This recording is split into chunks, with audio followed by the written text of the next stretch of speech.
Bismillahirrahmanirrahim. Assalamualaikum warahmatullahi wabarakatuh. Jumpa lagi bersama dengan mata kuliah Psikologi Agama.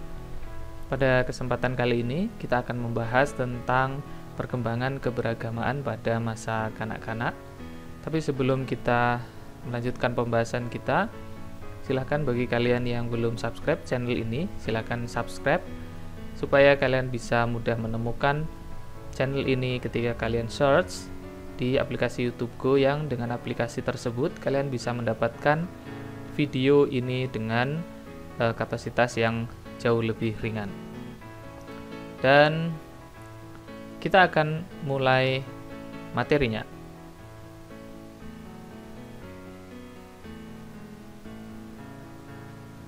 Oke. Pada pertemuan yang sebelumnya kita telah membahas tentang teori-teori yang menjelaskan kenapa seseorang itu beragama. Nah, pada kesempatan kali ini ada salah satu yang akan kita ulas. Nah, kemarin ada banyak teori, salah satunya adalah teori religious instinct. Dan bagaimana kaitannya dengan perkembangan keberagamaan pada anak. Jadi, setiap anak itu membawa potensi keberagamaan pada teori religious instinct, yang perkembangannya itu dipengaruhi oleh lingkungan dan aspek kepribadiannya. Yang dimaknai sebagai aspek kepribadian di sini yaitu aspek kognitif maupun afektifnya. Itu. Jadi lingkungan dan aspek kognitif serta afektifnya itu sangat berpengaruh ya. Nah, ini adalah karakteristik kehidupan beragama pada anak-anak. Ada 6 karakteristik, kita akan bahas satu persatu. Yang pertama adalah imitatif, yaitu anak-anak ini melaksanakan aktivitas keagamaan, misalnya ritual keagamaan, dia pergi sholat, kemudian dia ikut berpuasa, itu dasarnya adalah mengimitasi atau meniru apa yang dilakukan oleh significant other yang ada di sekitarnya, yang dilakukan oleh orang tuanya misalnya, yang dilakukan oleh kakaknya misalnya, atau yang dilakukan oleh orang-orang penting di sekitarnya lainnya. Oleh karena itu, penting bagi kita sebagai orang-orang yang sudah dewasa itu memberikan contoh yang baik kepada anak-anak, karena mereka akan mencontoh atau mengimitasi apa yang dilakukan oleh orang dewasa dalam hal beragama ini. Kemudian karakteristik yang kedua adalah superficial. Nah, agama dalam diri anak itu sebatas permukaan saja. Jadi pada diri anak belum ada pemahaman dan penghayatan yang mendalam berkaitan dengan agama ini. Kita sudah membahas sebelumnya bahwa cara beragama mereka adalah imitasi, dia hanya ikut-ikutan. Jadi makna terhadap apa yang dia lakukan, makna terhadap agama itu sendiri itu masih sangat permukaan sekali gitu. Tidak seperti orang dewasa yang sudah sangat mendalam dan menjadikan agama sebagai prinsip hidup. Kemudian yang ketiga adalah ritualistik. Menurut anak-anak, agama itu hanya dipahami sebatas ritual-ritual yang ada. Jadi kalau muslim ya sholat, ya puasa, hanya sebatas itu. Jadi relasi antara individu dengan Tuhan, dengan Allah, dengan sesuatu yang transenden itu masih belum dikenal pada masa anak-anak. Jadi anak-anak menganggap bahwa agama hanya sebatas apa yang mereka bisa lihat, ritualnya saja. Kemudian yang keempat, autoritatif.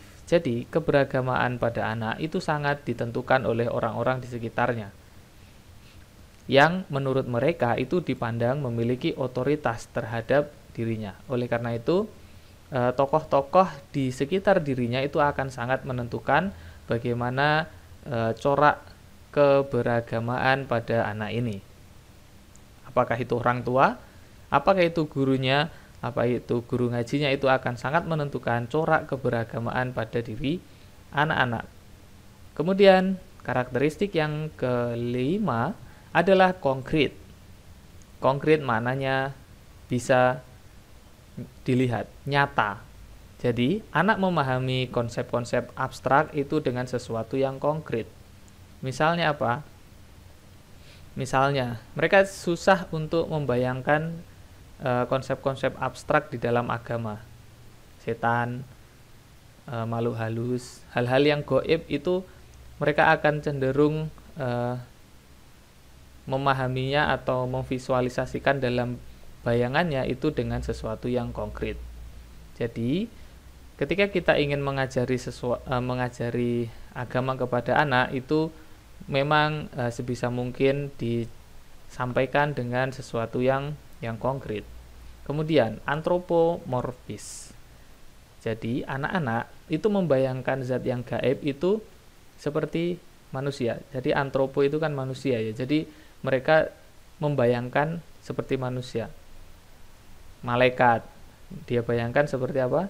Seperti manusia yang punya ada sayapnya dan seterusnya. Jadi sangat antropomorfis. Misalnya dia membayangkan bahwa Tuhan itu seperti manusia tapi ukurannya besar, lalu kemudian punya tangan dan seterusnya. Jadi semuanya diukur atau dibayangkan seperti manusia, itu namanya antropomorfis. Kemudian pada masa anak-anak mereka penuh dengan imajinasi. Oleh karena itu, mereka senang sekali dengan cerita-cerita agama yang bersifat magic. Mereka senang mendengarkan kisah-kisah yang mengandung unsur supranatural. Misalnya apa? Misalnya kisah tentang mukjizat, kisah-kisah tentang karomah dan seterusnya. Karena apa? Karena mereka masanya adalah masa di mana mereka mengembangkan imajinasinya. Dan mereka suka dengan hal-hal yang sifatnya supranatural semacam itu.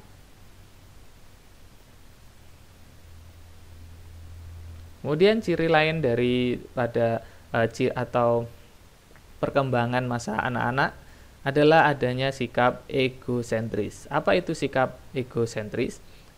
Sikap egosentris adalah sikap di mana seseorang itu memandang sesuatu dari sudut pandang dirinya sendiri. Nah, berkaitan dengan keagamaan pada diri anak, mereka mengartikan agama itu sesuai dengan kebutuhan mereka. Misalnya, Tuhan sering dipersepsikan sebagai sesuatu yang dapat memenuhi kebutuhannya. Nah, kita bisa lihat dari doa-doa yang dipanjatkan oleh anak-anak.